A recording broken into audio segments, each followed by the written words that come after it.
para mí es una bendición poder estar acá, pero le quiero dedicar este segmento así chiquito al Rodri.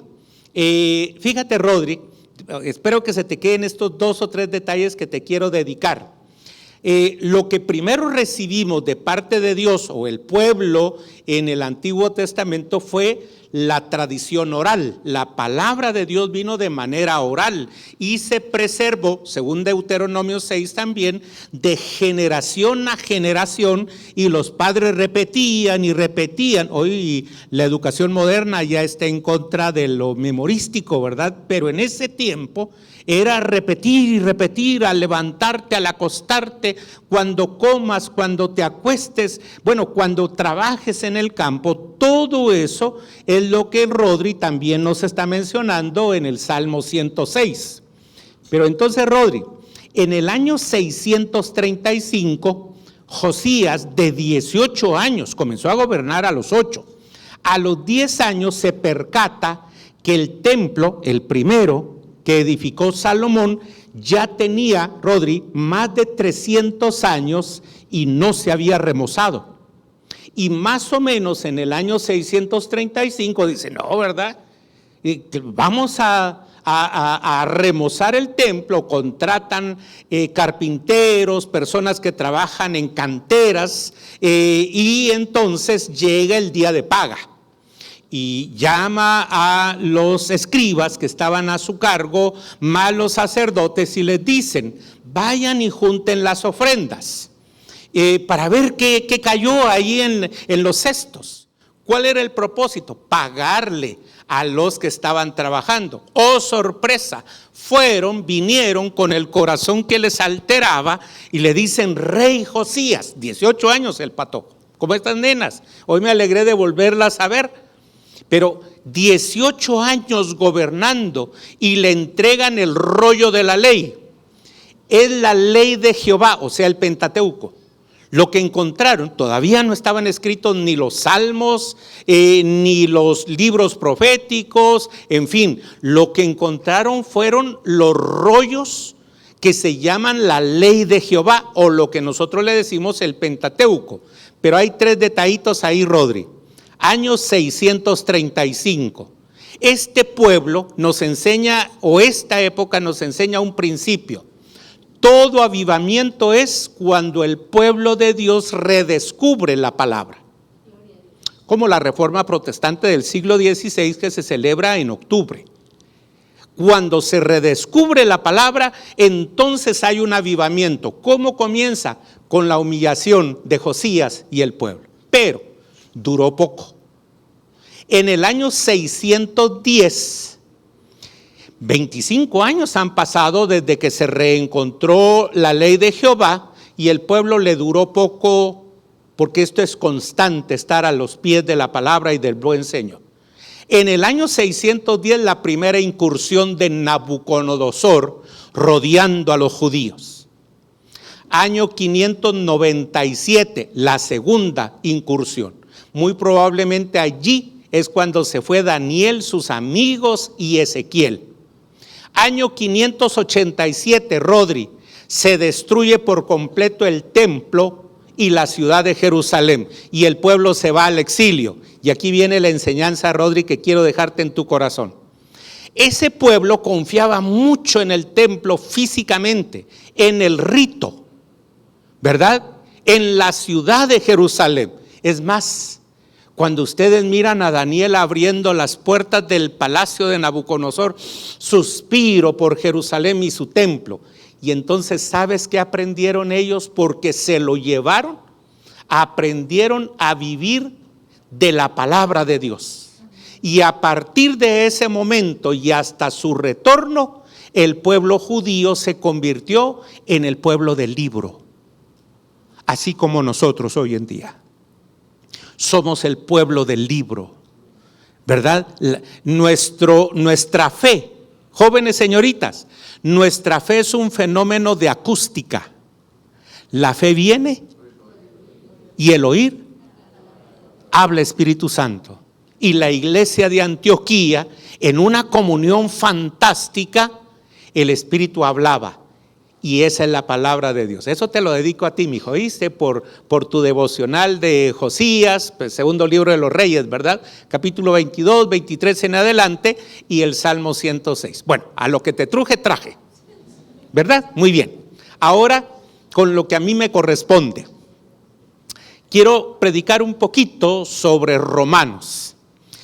Romanos es un libro fantástico que cuando uno comienza a dividirlo, nos enseña grandes virtudes, pero también grandes desafíos. Por ejemplo, ustedes saben que los capítulos y los versículos los pusimos nosotros, los humanos, más adelante con fines didácticos.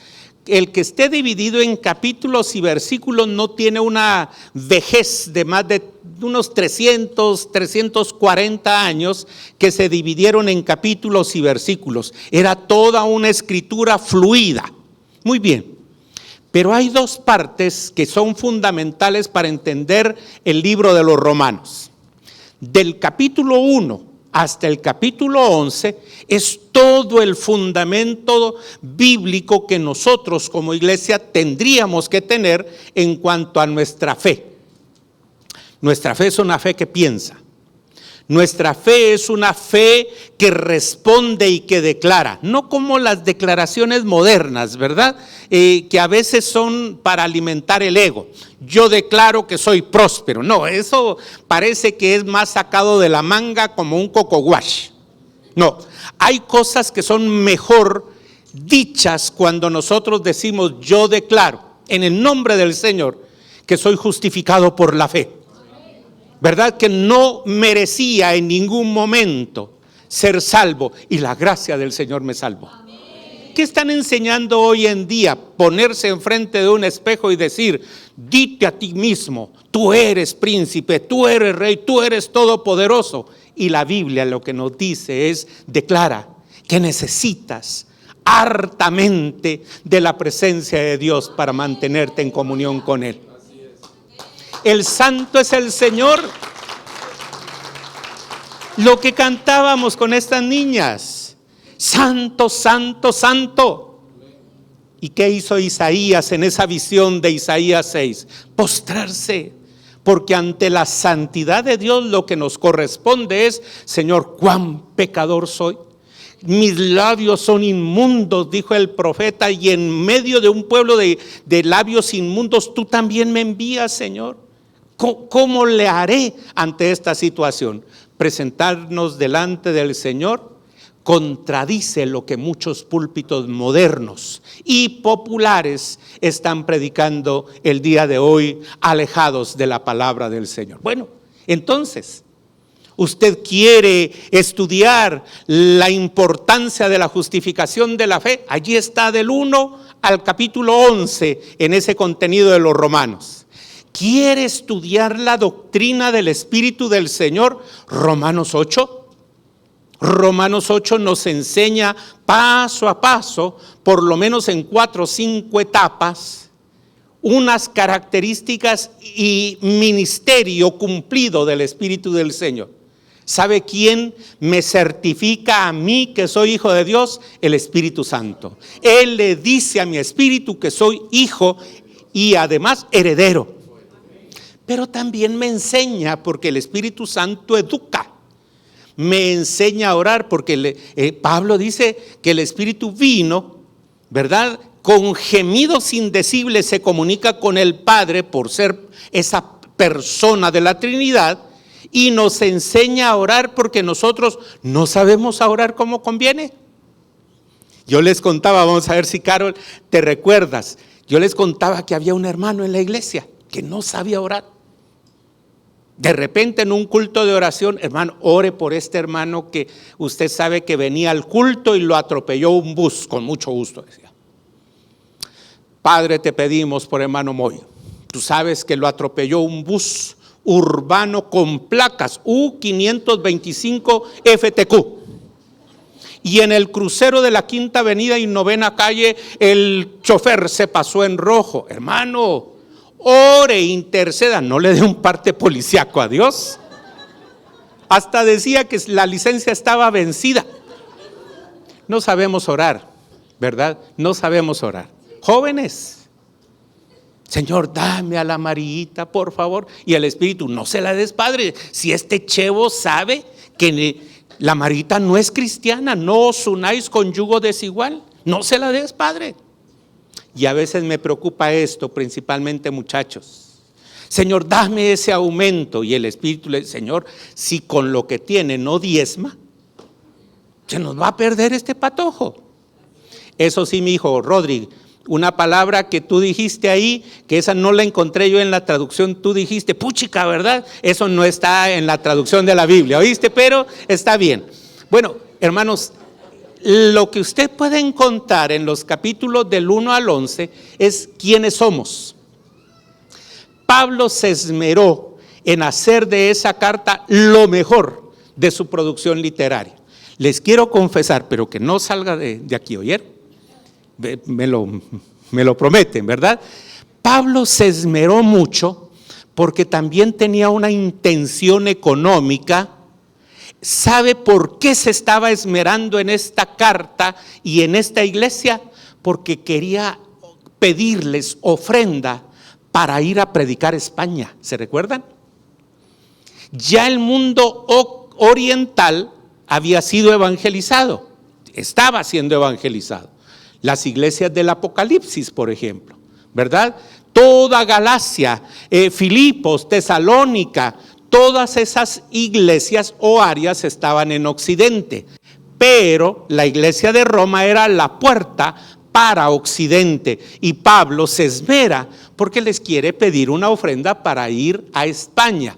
No se le concedió, después se da esta situación. Ahora, la segunda parte de Romanos va del capítulo 12 al capítulo 16. ¿Y saben qué es esa parte? La parte práctica. Bueno, esto es lo que somos, esto es lo que creemos. Ahora, ¿cómo actuamos? ¿Cómo actuamos? Eso inicia en el capítulo 12, verso 1 en adelante. Ahí es donde Pablo también va a decir, señores, vale la pena la teoría, pero es importantísima la práctica de la fe. Y hay un tema en particular que yo quiero repuntualizar, que es muy común en países como los nuestros. Uno de los temas es el sincretismo, la forma en la cual nosotros hacemos una fusión, un matrimonio, un concubinato con muchas creencias paganas todavía metidas en nuestras iglesias. Y eso es peligroso, hermanos. Es peligroso porque es sumamente sutil. Bueno, yo estoy ahora dedicado a tiempo completo en la enseñanza de diferentes grupos de pastores. Metodistas, por ejemplo, en Toto. Nazarenos, por ejemplo, trabajando en Baja Verapaz. Bautistas, por allá por Fray, allá me tengo que ir a trabajar con bautistas. Y por supuesto con iglesias pentecostales como tales. Pero es común encontrar prácticas sincréticas que afectan nuestra fe, que prostituyen nuestra fe, que nos afectan incluso a los pastores por la presión que quieren algunas personas ejercer sobre nosotros y los oficios pastorales que son parte de nuestro trabajo y de nuestra ministerialidad. La última iglesia que yo pastoreé pasé 20 años ahí, hermano. Y al primer año llega una carta de una familia muy importante, fundadora de la iglesia, una iglesia antañona. Y la solicitud es esta: pastor, queremos que se haga un culto de acabo de año. Ustedes saben que eso en la iglesia católica es muy normal. Y entonces vengo yo y les digo, no. Pues acudimos a los ancianos, porque en el sistema de la iglesia a la que yo pertenecí, eran los ancianos que tenían mucho poder decisorio. Acudimos a ellos y llegó precisamente a nuestra reunión. Pastor, hay que hacer este culto. Yo no lo hago. ¿Por qué? Porque lo que la Biblia me enseña es a celebrar la vida y no la muerte. Lo que la Biblia me enseña es que si Cristo ha venido a este mundo, vino a enseñarnos cómo vivir, no cómo morir. Nos enseñó cómo vivir, nos enseñó a valorar, hermanos, la vida. La sociedad sabe de esos males, las funerarias saben de esos males. Gastamos mucho más en un funeral que en el nacimiento de un niño. Yo le digo a mi familia, se enoja la Verita conmigo, esa es otra cosa que por favor no van a decir. Se enoja la Verita conmigo. Mira, Verita, Leo, antes de que yo me muera voy a hacer 20 invitaciones, aunque sea mano, para los que van a ir a mi funeral. Yo no quiero multitudes, solo voy a escoger 20, bien escogiditos, para que vayan, VIP. A las 9 de la noche, cierren y váyanse a la casa, cierren la funeraria.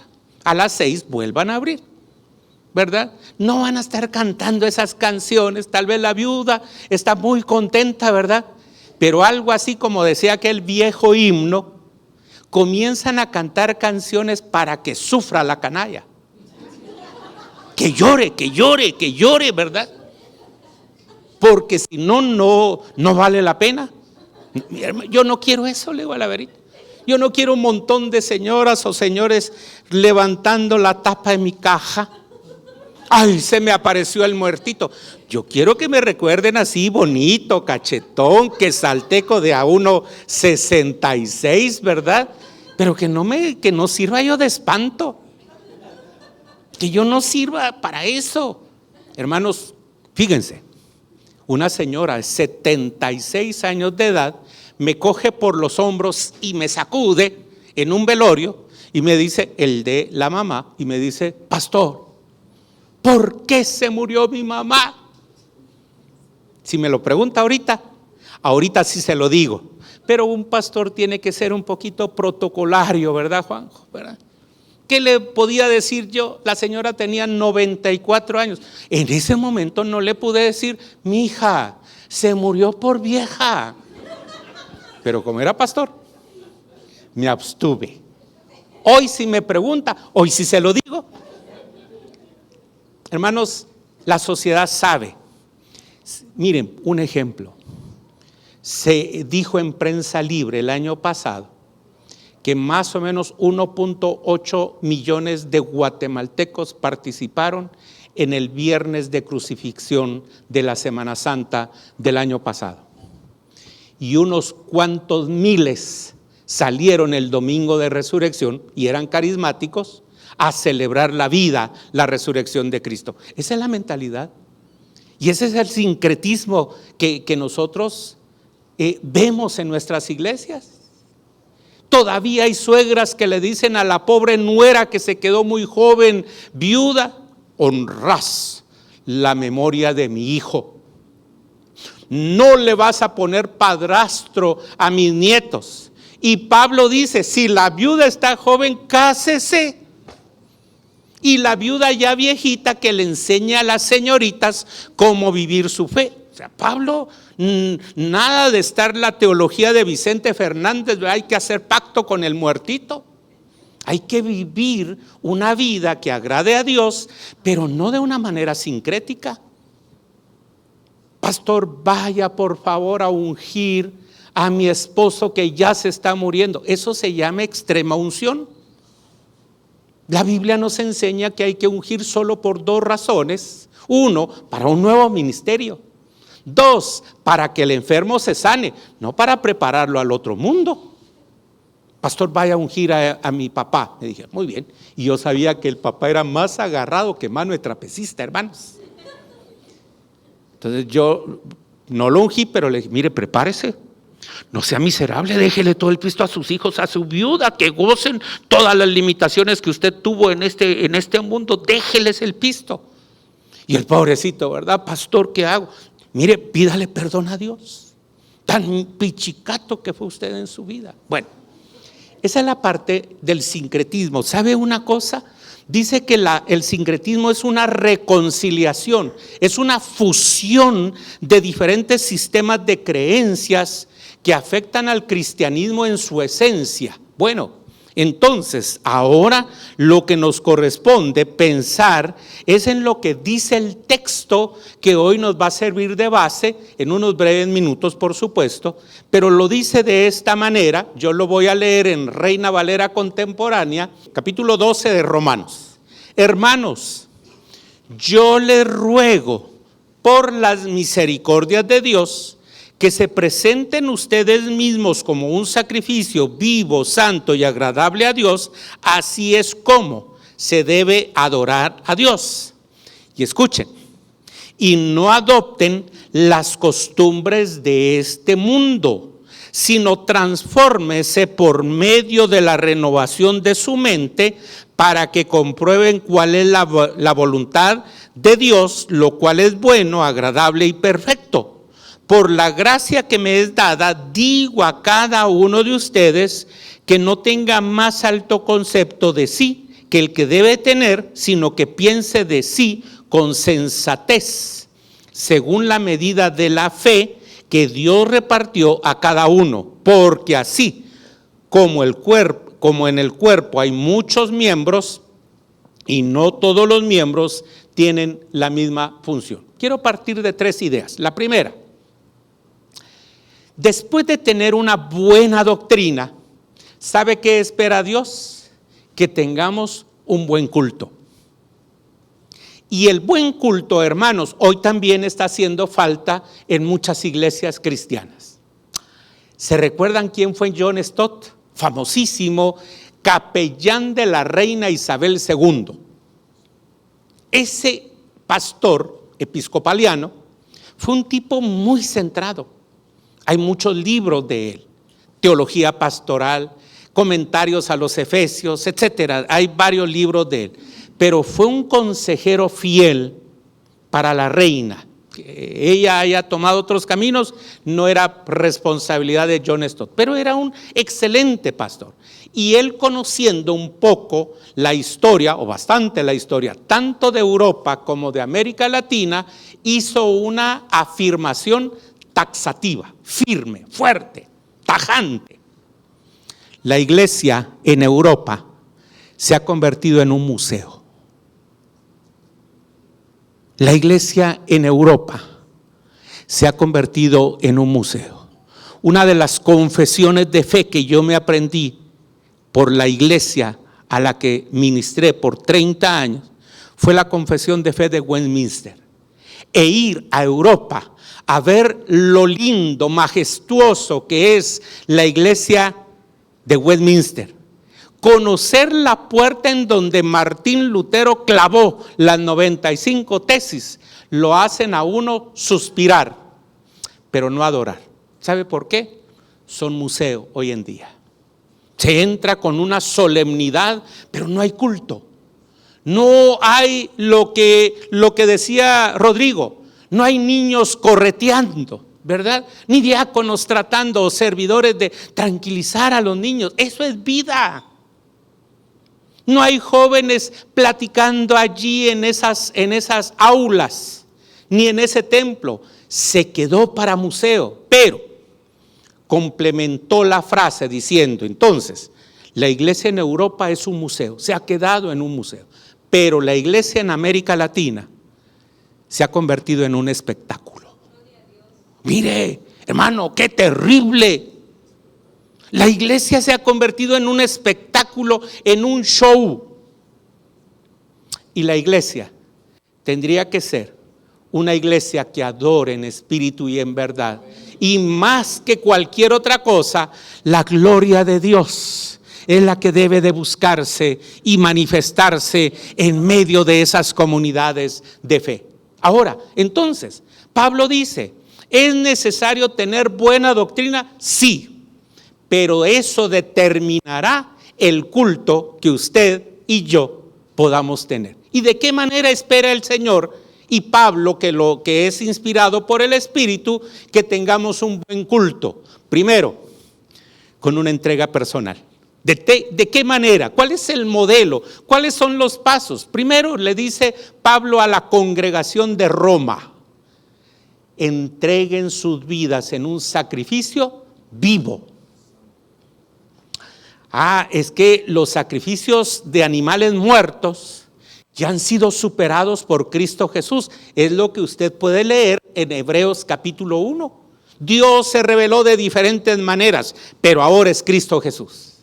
Y cuando encontramos la vida de Jesús, entrega en sacrificio su propio cuerpo, su dolor, su angustia, pero es llamado por el Padre Celestial a la resurrección. Ahora nosotros ya no necesitamos tener laceraciones en nuestros cuerpos. Vamos a la antigua y nos presentan allí la historia de los conventos, y aquí en estas pequeñas espacios de las paredes enterraban a los fetos de la relación de este padre con algunas monjas. Nosotros ya no tenemos la necesidad de lacerar nuestros cuerpos. Cristo Jesús murió en la cruz del Calvario para que nosotros hoy tengamos vida. Entonces, ¿qué nos corresponde a nosotros? ¿Hacer que nuestro cuerpo muera? No. Lo que debemos de hacer que muera es nuestra vieja naturaleza, que a eso se apela la Sagrada Escritura. Y cuando muere esa vieja naturaleza, entonces podemos presentarnos como sacrificio vivo delante del Señor. Pero hermanos, hay otra cosa que ha pasado con la iglesia. Ha dejado de ser santa, separada. Y sabe cómo dice el Salmo 72, cómo define en una línea sencilla, humilde, lo que es santidad: tener limpio el corazón. Bienaventurados los de limpio corazón, dice el salmista. ¿Sabe qué quiere decir eso? Que la iglesia cristiana ha sido llamada a tener un corazón, que quiere decir la vida, quiere decir la centralidad, un corazón limpio, un corazón agradable al Señor. Entonces, el culto tiene tres características: hay que presentarse hay que entregarse en sacrificio vivo, santo y además agradable a Dios. Les voy a decir algo que yo repito hasta el cansancio. Algunas personas dicen: pastor, hoy sí estuvo el Espíritu Santo con nosotros porque salí erizo de este lugar. Y yo puedo usar una expresión que tal vez no logra captar en nuestro idioma. 345,000 palabras tiene nuestro castellano y no logro decir esto a cabalidad. Pero si alguien tiene que salir contento de esta asamblea, es el Señor, no nosotros. Este es mi pueblo en quien tengo complacencia, ¿verdad? Es el Señor el que tiene que salir. Por eso digo, la palabra tal vez se atrofia, pero el que debe de salir de este lugar contento con nosotros es Dios, no nosotros. El Señor es el que nos tiene que señalar y nos tiene que decir: bien, buen siervo y fiel. En lo poco me has sido fiel, en lo mucho te pondré. Es el Señor el que debe estar contento de que este pueblo tiene limpio el corazón, y por eso le amamos y por eso nos amamos entre nosotros mismos. Bueno, entonces Pablo dice: ¿cómo comienza la buena vida en práctica de los creyentes? Con una actitud de adoración, con una actitud de culto. Y entonces, ¿qué otro paso, San Pablo? Eso hará que tengamos nosotros una mente renovada y no adquiramos las viejas costumbres que se meten en la iglesia a causa de no percibir, de no analizar o de tener un fundamento pero tan malo, que entonces cualquier viento de doctrina se mete y pulula en nuestras iglesias. Mi familia viene de un pueblo que se llama Salcajá, allá en Quetzaltenango. Y nosotros de niños íbamos a jugar, ahí pasa un río, ahora muy chuco por cierto, pero el pueblo lo divide un río, el río Samalá. Y Y al lado en la orilla del río había un área muy verde que íbamos a jugar, y a ese lugar le decíamos Panseburro, porque jugábamos y como que era fangoso abajo, no nos hundíamos, pero era fangoso y se movía todo eso. Y por eso le decíamos panza de burro. Cuando yo a veces pienso en esa experiencia linda, me pongo a pensar cuántas veces el pueblo cristiano puede ser que está parado en panseburro, que lo mueve para acá y lo mueve para acá, y no hay una solidez en cuanto a su fe. Y muchas veces esos vientos de falsas doctrinas se meten profundamente en la iglesia, y a eso también se le llama sincretismo. Lo que aquí la Biblia llama costumbres que se meten, son costumbres, hermanos, que hacen que se altere la fe en algunos momentos, porque se pierde la identidad como tal. Había una hermana en la iglesia, era Xolquita la hermana, y de repente el Rodrigo, mi hijo mayor, cuando llegamos nosotros a la iglesia, él acababa de nacer, la Verita le daba pecho ahí en la primera banca, bien cubierta, ¿verdad? Esperando a la Jimena, mi segunda hija, y de repente el Rodrigo con hipo, ¿verdad? Y la hermana rápido, ¿quién tiene un hilito rojo ahí? Se lo metía a la boca, Xolquita la hermana, ¿verdad? Y ya llena de saliva, se lo ponía aquí, ¿verdad? En la frente. Con eso va a ver, hermano. Pero mire, ¿sabe por qué le da hipo? Hay que ponerle su pulserita roja, hermana. Le va a alejar el hipo, ¿verdad? Hasta el mal de ojo, hermana. Bueno, eso es parte de esas costumbres que se han metido, y que muchas veces, hermanos, perjudica otro.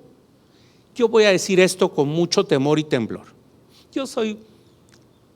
Toda mi vida he estado en la iglesia evangélica, nunca fui católico, mis papás tampoco, mis abuelos tampoco, mis bisabuelos tampoco y mis tatarabuelos tampoco. Yo soy quinta generación de evangélicos en nuestra familia.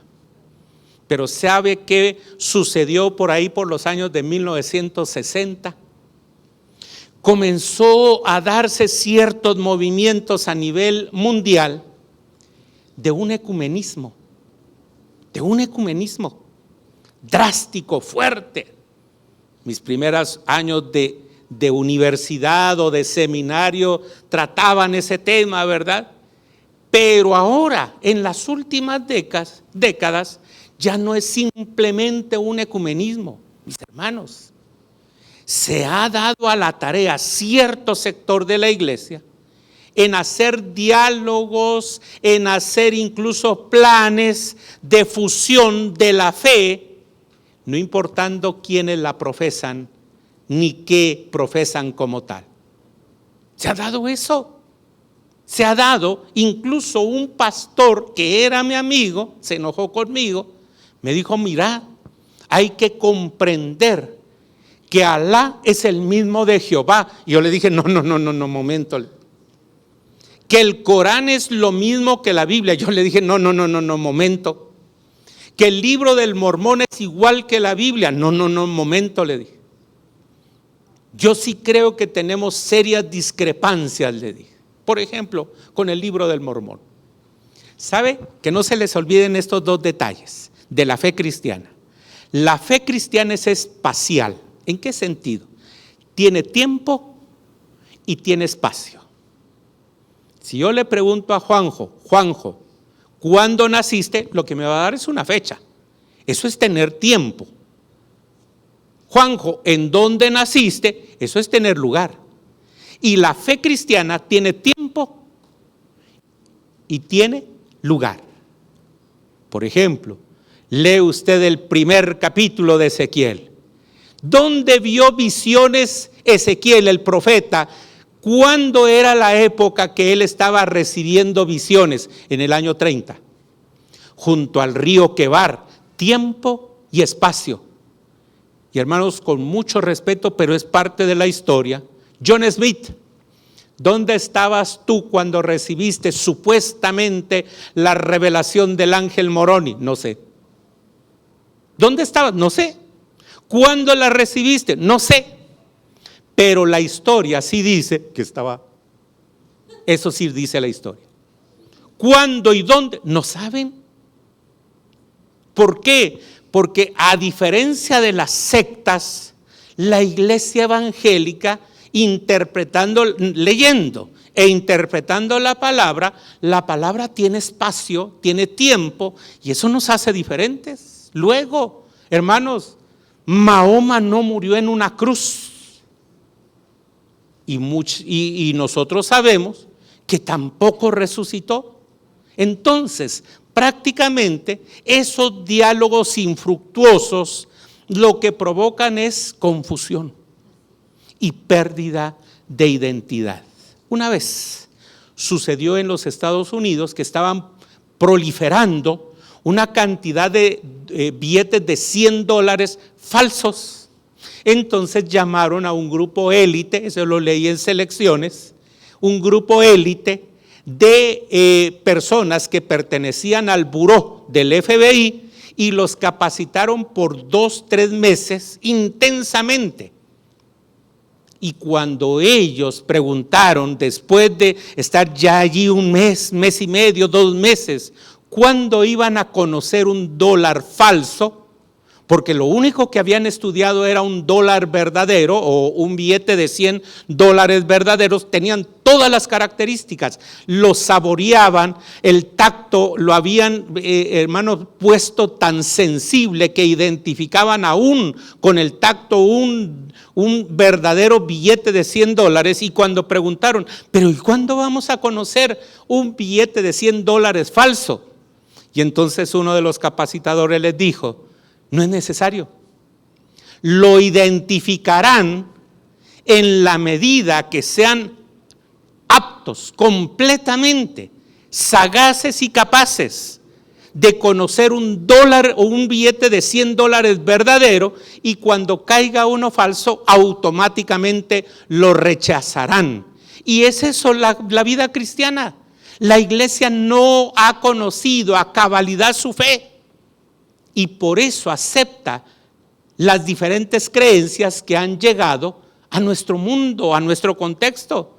Cuando conozcamos nuestra fe, automáticamente rechazaremos aquello que no es bíblico, que no es fundamental, que no es parte de nuestra identidad. San Pablo dice, por la gracia que me es dada, digo a cada uno de ustedes que no tengan altos conceptos de sí mismos, sino que deben de tener cordura en su forma de pensar. Unámoslo con lo que dice el versículo número 2, y no adopten las costumbres de este mundo. ¿Sabe qué le ha faltado a la iglesia? Y es lo que Pablo dice en el verso 3, sean humildes para dejarse enseñar, sean humildes para aprender del Señor. En el 2019 yo dejé de trabajar con una universidad en Guatemala, ya no trabajo con universidades en Guate, pero tuve una bendición. Me becaron para sacar un doctorado en educación de adultos. Eso se llama androgogía en la Universidad de Monterrey, y pude graduarme. ¿Sabe cuál fue uno de los principios básicos de la educación de adultos? Lo más difícil para un adulto, aprender a desaprender para aprender de nuevo. Qué difícil. Qué difícil es aprender a desaprender para aprender de nuevo. Pastor, hágame un culto de a cabo de año. No, mi hijo. ¿De dónde vienes? De la Iglesia Católica. Sí, mi hijo, pero mira, nosotros aquí lo hacemos de manera diferente. Celebramos no la muerte, sino que la vida. Pastor, pero allá lo hacíamos. Sí, mi hijo, déjate enseñar con la palabra, que lo que predicamos es la vida. Entonces, ¿cuándo comienza a meterse el sincretismo pagano en medio de nuestras congregaciones? Cuando no tenemos la capacidad de ser humildes para reconocer esas costumbres mundanas que afectan la fe de nuestra iglesia y que fusionan con prácticas que no son comunes, hermanos. Yo conocí una iglesia por ahí por Toto recientemente, en donde el pastor me dice, tuvimos que emigrar a otra congregación porque a los hermanos se les ocurrió, a través de una falsa enseñanza que recibieron, de ir a quemar incienso a la tumba de sus muertos y a orar por ellos para que el Señor siguiera teniendo misericordia de ellos. ¿Sabe qué dice Pablo en 1 Corintios 15? Estos, ¿verdad?, que no creen en la vida eterna, pero se bautizan por los muertos, dice San Pablo en 1 Corintios capítulo 15. Esas costumbres nos están haciendo daño.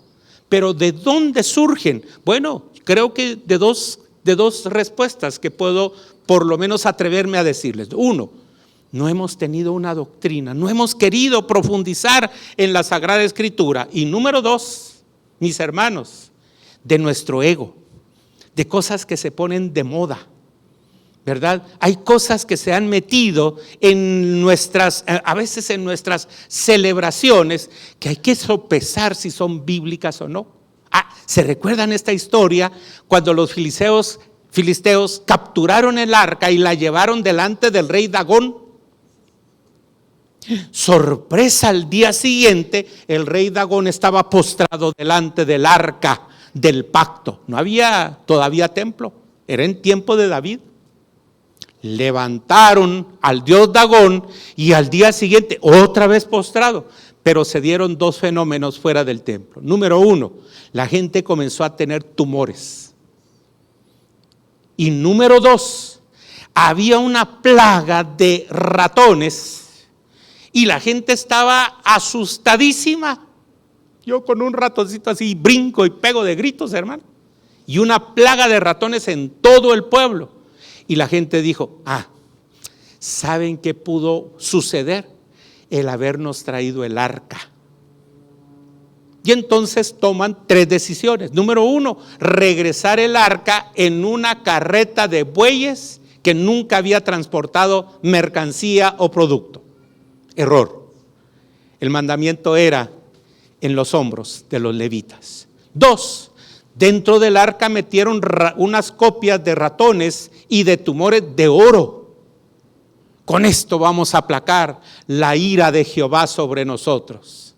Y número tres, hermanos, creer que ellos iban a agradar a Jehová. ¿Qué nos enseña esa historia? Que muchas veces, voy a usar una frase profética, ofrecemos culto extraño a nuestro Señor. Y quien ha dicho cómo debemos de presentarnos, cuál debe ser nuestro culto, cuál debe ser nuestra fe, es el Señor y no nosotros los que lo diseñamos. Es Dios el que nos dice, mi hijo, tú eres salvo por gracia. Mi hijo, tú no tienes que hacer nada más para ser salvo. Tienes que hacer mucho más cuando ya seas salvo. Eso es diferente. Porque lo que sigue en este mismo capítulo van a ser lecciones importantes de cómo vivir nuestra fe. Por ejemplo, ¿sabe cuál es una costumbre que afecta mucho al pueblo cristiano el día de hoy? Allá afuera. Le enseñan a nuestros hijos, a los jóvenes, a las señoritas, a los niños y a las niñas. Les enseñan cómo ser egoístas, cómo ser individualistas. ¿Sabe que yo me oponía a los colegios que le pertenecen a la iglesia, los colegios de la patria que le pertenecen a la iglesia? Yo me oponía a los cuadros de honor. Ahí está, el de la estrella, el abanderado, el que es superior. Y después descubre la pedagogía moderna, las inteligencias múltiples. Yo le he dicho a la gente en el Facebook, dice, ¿verdad? Yo me siento orgullosa, ya van a aparecer, van a ver. Me siento orgullosa porque mi hija salió abanderada del colegio. Y yo me pregunto, ¿y no se siente orgullosa si apenas gana con 61? Porque yo sí. Bueno, yo le decía a mis hijos, hace 2 días, estudiábamos muchas veces con mis hermanas con una candela, porque no teníamos para pagar la luz de la casa. Y cuando yo fui aprobando con 70, 68 puntos, yo me sentía realizado, hermanos. Y mi papá jamás avergonzado de mí. ¿Por qué solo de los que están allá en eminencia? Y muchas veces se ha descubierto que esa capacidad numérica no necesariamente es la misma inteligencia de un hombre o una mujer que van a ser artistas, que tienen una habilidad estética, por ejemplo, muy, muy especial. Mis amados hermanos, la Biblia así nos recalca la bendición de que todos nosotros pertenecemos al cuerpo de Cristo Jesús y que no tendríamos que ver, eso lo dice adelante mi hija, no tendríamos que ver a ninguno aquí sobre el hombro. Yo, por supuesto, yo parado al lado del Juanjo no puedo verlo sobre el hombro, ¿verdad? Él es el que tendría que no verme sobre sus hombros. ¿Por qué? Porque el reconocimiento de que el Espíritu del Señor también nos hace eliminar costumbres feas que se meten en este mundo. Eso es como cuando los que marchan el 15 de septiembre, la patria de Shela, ¿verdad? Van 100 marchantes ahí y una señora, una mamá dice, ay, solo mi hijo lleva el paso. Bueno, así es la sociedad. Ay, solo mi hijo es el inteligente, los otros 99 no. Hermanos, hay una necesidad de cambiar la forma de pensar, la forma incluso de creer, la forma de adorar, ¿verdad? Busquemos que el que salga de este lugar contento sea nuestro buen Señor. Y esas costumbres de luces, humo que hoy hay, lo pueden a uno vislumbrar si usted quiere, pero no necesariamente es adoración. Yo voy a terminar con 2 o 3 ejemplos. Número 1, me invitaron a una iglesia, más o menos 1,500 personas. La primera profesión que yo saqué fue mercadólogo de la URL. Y había un muchacho ahí que me humillaba mucho por ser evangélico, mucho, ¿verdad? Me humillaba mucho. Y luego les cuento que por necesidades ministeriales de mi papá, yo me gradué muy jovencito del bachillerato. Mi primera universidad, entré yo a los 16 años. A los 21 me gradué con la licenciatura. Y entonces era muy chiquito delante de los otros que ya habían entrado a los 18 o 19 años de edad. Yo tenía 16. Y él me atacaba y me atacaba y me atacaba. Y entonces en esa iglesia ya grande, eso fue hace como unos 12, 14 años, mi sorpresa, yo era el predicador y él estaba dirigiendo el culto. Y animaba a la gente, y ahora pónganse de pie y ustedes aplaudan y digan amén, gloria a Dios, y ahora ustedes van a cantar el coro. Y de repente, y ahora ustedes, y mire hermano, la gente sorprendida. Y yo estaba embelesado, embelesado de verlo allí en esa iglesia cristiana evangélica. Al final del culto, a la hora del panito con frijol y el té chirrepeco, típico de las iglesias, ¿verdad? Nos sentaron en la misma mesa y me dice, le digo yo a él, qué alegre que hayas recibido a Cristo como el Señor de tu vida y hoy estés sirviéndole. ¿De qué me estás hablando? O sea, pero como estás dirigiendo el culto, así es que fíjate que el pastor fue a un curso de motivación que yo imparto, yo capacito coach, ¿verdad? Él fue y le encantaron mis actividades y me invitó para venir a dirigir el culto. Yo, hermanos, como las caricaturas de antaño, se me cayó la mandíbula. Lo habían contratado para ser un animador del culto, no un adorador. Benditos sean las nuevas generaciones, benditas estas patojas, benditas sean en el nombre del Señor, porque Dios espera adoradores, no animadores, no showmans, adoradores en espíritu y en verdad, personas que nos entreguemos totalmente. Esa experiencia para mí es la que provoca muchas veces que en algún momento la fe deje de tener fundamentos claros en cuanto a nuestra relación con el Señor. Un segundo ejemplo. o una segunda interpretación. Cuando yo cumplo los pasos de tener una buena doctrina, Romanos 1 hasta el 11, entonces puedo tener un buen culto, con los requisitos que San Pablo pone, un culto racional, de sacrificio vivo, santo, agradable a Dios. Cuando yo tengo ese culto, por la gracia del Señor, entonces tengo un cambio, una transformación de nuestra mente. ¿Sabe por qué? Porque nuestra fe piensa, no solo siente. Nuestra fe es una fe inteligente, hermanos. Allí está plasmado, allí está en la Sagrada Escritura, allí está basada en la revelación de la palabra de Dios, como decía con el Rodri. Allí está la palabra. Lo único es que nos invita, como me pasó a mí siendo pastor en la primera iglesia evangélica de Guatemala. Allá la estructura es que ahí atrás hay 2 sillas pastorales y en un aniversario le entregué el púlpito a un predicador de origen argentino, yo sentado ahí en la silla como pastor frente a la congregación como te veo a ti, Angelito como te veo a ti, hermano como te veo a ti, así frente a la congregación, pasa el predicador, invitado. Hermanos, en esta iglesia, como en toda iglesia evangélica, se debe prohibir leer la Biblia. No tenía agua ahí al lado.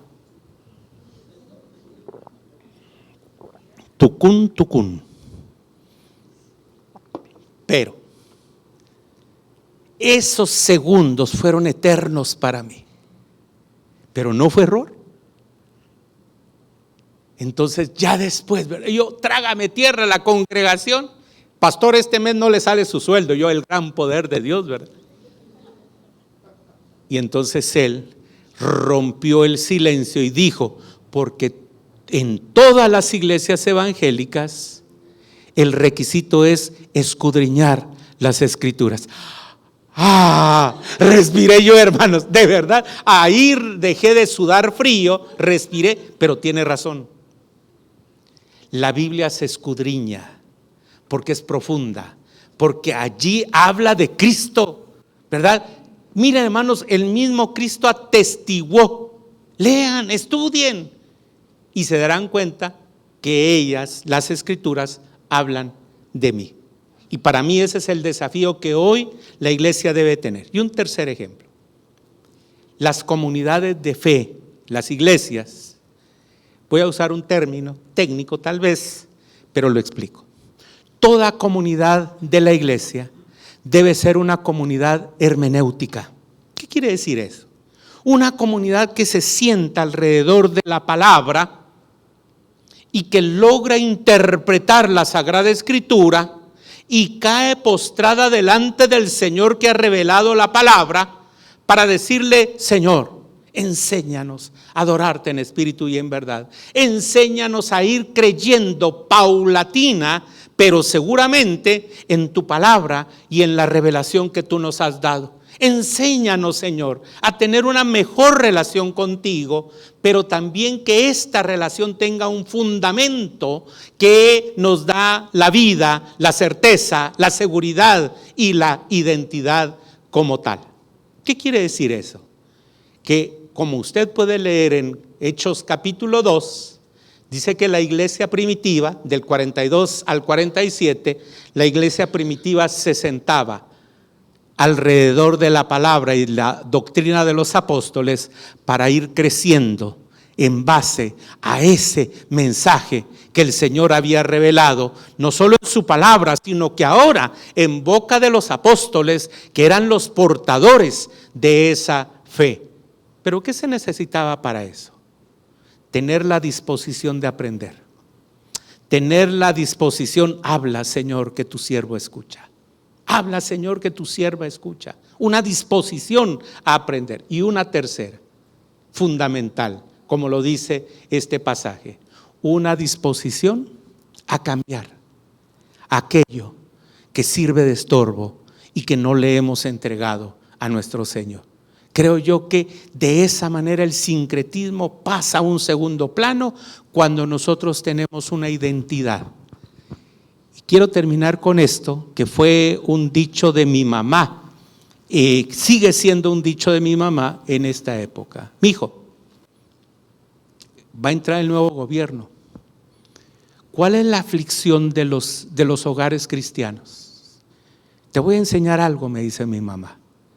El homosexual no se da por un decreto del gobierno. El homosexual nace en el contexto de una familia que no tiene identidad para educarlo. ¡Oh, tremendo! Mijo, los abortos van a surgir en la medida que los hogares cristianos no aborden la educación sexual seria, bíblica, coherente con estos tiempos. Salí yo con la enseñanza de mi mami, hablé con mis hijos y les dije, hija, a la Jimena se llama ella, Jima, tienes tu novio. Yo le pido al Señor que no tengas relaciones prematrimoniales. Sería un pecado. Un segundo pecado, que si los tienes y te embarazas, hija, nunca abortes una vida. Yo sé que nació por una relación tuya y de tu novio como pecado. Él no, pero no voy a permitir que abortes. Perdés privilegios en la casa, te vas a trabajar, pero nosotros cuidamos esa criatura porque es una hija o un hijo de Dios. Rodrigo, no embaraces a tu novia, no tengas relaciones prematrimoniales con tu novia, pero si llegan a cometer un primer pecado, no cometan un segundo pecado. No aborten. ¿Por qué? Porque quise poner en práctica las sabias palabras de mi mami. El homosexual no se da por un decreto de gobierno, se da en los hogares cristianos que han perdido la enseñanza de identidad alrededor de la mesa, no en el culto, alrededor de la mesa. Los abortos muchas veces se dan porque los cristianos hemos abandonado la educación sexual seria, científica, profunda y bíblica en nuestros hogares. Y mi mami fue sabia en ese sentido. Para mí fue una muy buena enseñanza y se la transmití inmediatamente a mis hijos, pidiéndole al Señor que no den el primer paso en el pecado, para que no tengamos un tema difícil en el segundo paso del aborto como tal, entre otras ideas que pueden surgir. Así que, mis hermanos, mi deseo es que ustedes sean una comunidad hermenéutica siempre, que escudriñen la Sagrada Escritura para que esas y muchas costumbres que se están metiendo en nuestro contexto sean erradicadas en el nombre del Señor y porque regresamos a la palabra de nuestro Dios y al igual que Josías descubrimos, rasgamos nuestras ropas del corazón, nos postramos delante del Señor y le decimos: Señor, perdónanos porque perdimos tu palabra, pero al reencontrarla encamina nuestros pasos y tal como decía aquel viejo coro, no sé si se recuerdan, las nenas que han estado dirigiendo, ¿no se recuerdan ustedes de aquel viejo coro basado en la profecía del Antiguo Testamento? Escudriñemos nuestros caminos y volvamos a Jehová. ¿Qué era para eso el profeta? Regresar a la palabra, regresar a la comunión, regresar a la alianza o pacto que Dios había establecido con su pueblo y también con nosotros. ¿Qué les puedo decir a ustedes? Padre nuestro que estás en los cielos, por la obra de gracia y de justificación de nuestro Señor Jesucristo, te suplico, Padre Celestial, que la palabra de Dios y nuestro culto hagan que nosotros erradiquemos, identifiquemos y erradiquemos esas costumbres sincretistas que están afectando a tu pueblo y a tu iglesia, y que a la luz de tu palabra y a la luz de tu Santo Espíritu, Señor, nos ayudes a ser una iglesia con corazón sano, con corazón limpio, Señor, para que te sigamos adorando a ti y que exclamemos como esos seres ardientes: santo, santo, santo, Jehová omnipotente eres tú en medio de tu pueblo. Hoy oramos en el nombre de Jesús, para que tu palabra sea viva y eficaz en nosotros, y tu Espíritu nuestra guía, nuestra ilusión, pero también nuestro camino. Mis amados hermanos, que Jehová les bendiga y les guarde, y haga resplandecer su rostro en ustedes, y les dé paz, misericordia, favor y gracia, para que estemos en comunión alrededor de Cristo, de su palabra y de su Espíritu Santo. Amén, amén y amén.